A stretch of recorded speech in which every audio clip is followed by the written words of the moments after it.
Hi friends, welcome back our channel. Bendapudi గ్రామం ఎన్టీఆర్ కాలనీలో ఈరోజు 11 రోజులు పూర్తి చేసుకుని మన వరసిద్ధి వినాయకుడిని ఊరేగింపుకి అందరూ సిద్ధమయ్యారు ఫ్రెండ్స్. ఈరోజు ఎన్టీఆర్ కాలనీలో ఒకే రోజు 3 విగ్రహాలు నిమజ్జనానికి అయితే వెళ్తున్నాయి ఫ్రెండ్స్. చూస్తున్నారు కదా. ఎందుకు ఇలాగంటే యాక్చువల్గా చెప్పాలంటే పోలీసు వాళ్ళ ఇన్ఫర్మేషన్ ప్రకారంగా అంటే గొడవలు ఎక్కువ జరుగుతున్నాయని చెప్పి ఇంకా ఈ రోజునే నిమజ్జనం అనేది చేసామన్నారు ఫ్రెండ్స్. దానివల్ల మన ఎన్టీఆర్ కాలనీలో మొత్తం 5 వీధులు ఉన్నాయి. 5 వీధుల్లో కూడా 3 విగ్రహాలు నిలబెట్టారు. 3 విగ్రహాల్లో ఈరోజు మొత్తం 3 విగ్రహాలను కూడా నిమజ్జనం అనేది చేయడం అనేది జరుగుతుంది ఫ్రెండ్స్. చూడండి, చూస్తున్నారు కదా ఫ్రెండ్స్. మా వాళ్ళు ఇంకా మామూలుగా డ్యాన్స్ చేయడం లేదు, చిన్న పెద్ద అందరూ కూడా వచ్చారు. దాని తోడు అందరూ వెనకాల ఆడవాళ్ళు కూడా ఉన్నారు. మన విలేజ్లో చూస్తూనే ఉంటాం కదా, సగం దూరం వరకు కూడా చాలామంది ఆడవాళ్ళు అనేది రావడం అనేది జరుగుతుంది. ఇప్పుడు కామన్ అయిపోయింది మొత్తం అంతా. అలా వీధిలోంచి మన కుర్రాళ్ళందరూ కూడా అలా డ్యాన్సులు వేస్తూ అలాగా వినాయకుని ముందుకి తీసుకెళ్తూ అలాగా వీధిలోంచి అలా రోడ్డు మీదకి అయితే రోడ్డు దగ్గరలోకి అయితే వెళ్ళడం అనేది జరుగుతుంది. చూస్తున్నారు కదా, అదిగోండి వెనకాల అందరూ ఆడవాళ్ళు అదిగోండి వాళ్ళందరూ వినాయకుని వెనకాల రావడం అనేది జరుగుతుంది. అలాగే చూస్తున్నారు కదా, వీధిలోంచి చివరకు వెళ్ళే వరకు కూడా మన వాళ్ళు ఫుల్ ఎనర్జీతో స్టెప్ వేయడం అనేది జరుగుతుంది. చూస్తున్నారు, అలా వినాయకుని రోడ్డు మీదకి తీసుకెళ్ళి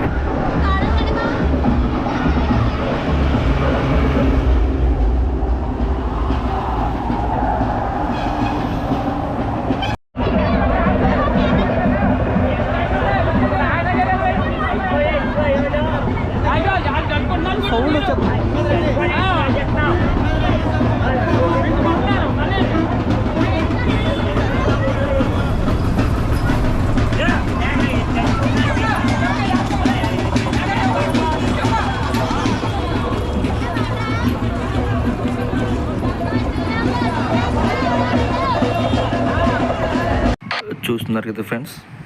వెనకాల ఆడవాళ్ళు మొత్తం అందరూ కలిపి వినాయకుడితో పాటు రోడ్డు క్రాస్ పక్క రోడ్లోకి అయితే రావడం అనేది జరిగింది. చూస్తున్నారు కదా, మన వాళ్ళందరూ కూడా నాగిని డ్యాన్స్తో ఎలాగా పుసలు కొడుతున్నారు చూడండి. మామూలుగా లేదు, ఇంకా వీళ్ళు ప్రతి పాటకి కూడా వేరే లెవెల్లో డ్యాన్స్లు అయితే వేయడం అనేది జరిగింది ఫ్రెండ్స్. మామూలుగా కాదు, ఇంకా రోడ్డు అంతా వీళ్ళదే, ఇంకా ఎవ్వరి మాట వినలేదు అసలు. వీళ్ళు మామూలుగా అయితే డ్యాన్స్లు అయితే మాత్రం చూస్తున్నారు కదా. ఆ కుర్రోడు చూడండి ఎంత ఉన్నాడో. నిజంగా ఫ్రెండ్స్, అలా ముందుకు వెళ్తూ మనం ఇప్పుడైతే రామాలయం దగ్గర వచ్చాం ఫ్రెండ్స్. రామాలయం దగ్గర కాసేపు డ్యాన్స్లు అయ్యి డీజేలు అయ్యి పెట్టి సాంగ్స్కి డ్యాన్స్లు అయ్యి వేయడం అనేది జరిగింది. తర్వాత అలాగా వినాయకుని వెనకాల వచ్చే మా ప్రసాదం పులిహోర అనేది గట్ట మొత్తం అక్కడ ఉన్న వాళ్ళందరూ కూడా పంచడం అనేది కూడా జరుగుతుంది. ఒకరికొకరికి వినాయకుడి వెనకాల పంచుతూ అలా ఇక్కడ ఉన్న వాళ్ళందరూ కూడా పంచడం అనేది జరుగుతుంది ఫ్రెండ్స్. కాసేపు ఇక్కడ ఫుల్గా డ్యాన్స్లు అయితే వేసి అక్కడి నుంచి అలా ముందుకి స్లోగా వెళ్ళడం అయితే జరుగుతుంది ఫ్రెండ్స్. ముందు ఒక వినాయకుడు వెళ్తున్నారు ఫ్రెండ్స్. ఆ వినాయకుడు వెళ్ళే వరకు మనకి దారి లేక రాంకోళ్ళ దగ్గరే ఎక్కువసేపు ఉండడం అయితే జరిగింది. ప్రసాదాలు పంచుతున్నాం కదా ఫ్రెండ్స్. అది అలా చేస్తూ కూడా ఇలా పిల్లలు డ్యాన్స్లు వేయడం అయితే స్టార్ట్ చేస్తున్నారు. చూస్తున్నారు కదా, ఒక ఆయన డ్యాన్స్ చేస్తున్నారు. అప్పుడు మళ్ళీ కుర్రాళ్ళందరూ వచ్చి స్టార్ట్ చేశారు ఫ్రెండ్స్ మళ్ళీ డీజే. అలా కాసేపు డ్యాన్స్లు వేసిన తర్వాత అక్కడి నుంచి అలా ముందుకు సాగుతూ వెళ్ళాం ఫ్రెండ్స్.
ఇక్కడ నుంచి ఇంకా మనం నిమజ్జనానికి దగ్గరలోకి వచ్చేసాం ఫ్రెండ్స్.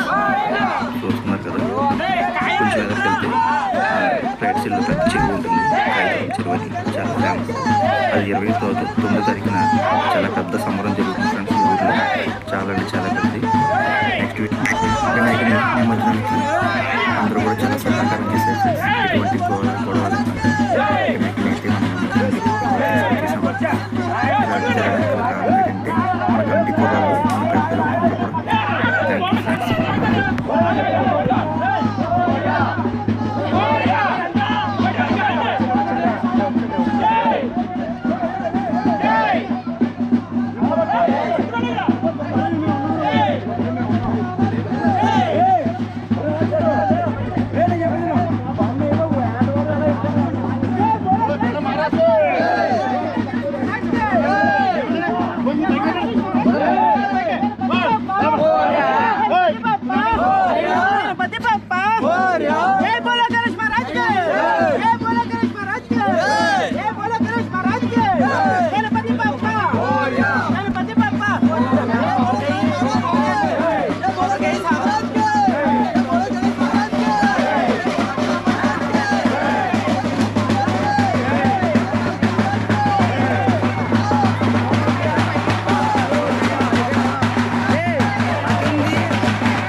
Yeah.